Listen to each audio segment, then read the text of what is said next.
Another email in here. It says, I'll have to pass this picture to you, Rachel and Ryan. It says, hi, is this an orb in this photo? It often appears in photos taken in our living room. Our dog, Angel, often barks for no apparent reasons at the very same spot. It is very, very strange.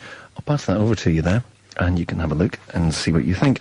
And as Rachel and Ryan are having a look at that, another email in here comes and says, we have things that happen here. The TV will go on, the radio will go on at 3 in the morning. It's not scary at all. My wife has a wee tug at her hair a few times, and there is a feeling at times that there is a presence, but it's not a scary feeling. Is that often not a common phenomenon? Yeah, you get a lot of people who have activity in the house, and it becomes so normal that they get used to it, and it's, you know, some people find it quite comforting even to have that connection going on in the house. I know a lot of people who, Ryan's looking at me like, you know, would you really be comfortable with that? I mean, going back a lot of years, I had it happen to me before I started doing this, and I was scared. I had the car hissing, and I had the things happening in the house, TV coming on, same thing. And to this day, I can't explain it. And I had to get friends to come in and sit with me to actually see lights blowing and things like that. And to me, it wasn't enjoyable. I didn't get used to it, and I moved out quite quickly. But then perhaps the spirit that was doing that in the house perhaps wasn't such a nice character. We did get a medium to come in from Edinburgh, and she come through and she says that it was a miner who stayed there before. He didn't know he was dead, and he thought that all these people were in my house, they're not making me a cup of tea, she says. He sort of just sat there and he wasn't too happy. And she said she moved them on, but at that time I thought, no. See, I've only, we were talking before, only had mysterious bottom pinching incidents, which was in the caves, which is used as a venue for Edinburgh Festival, and there was lots of sort of theatre groups who basically said that, you know, it's quite a creepy place, but it was bottom pinching.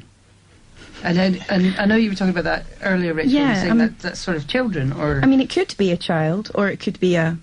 Am I allowed to say the word horny on here? It could be, a rather amorous... Team member.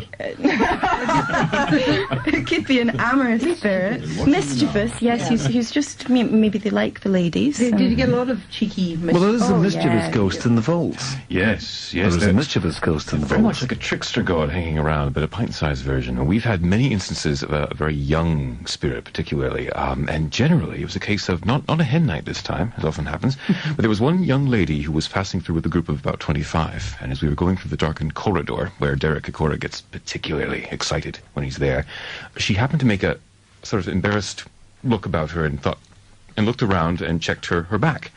And apparently, as she was whispering to her friend, we got it out that she was quite shyly admitting that someone's just pinched my bum.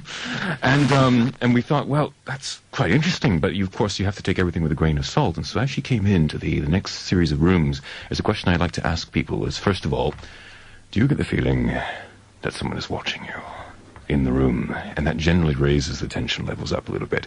The second question is, can you tell me the first name of the little gentleman who dwells in this chamber?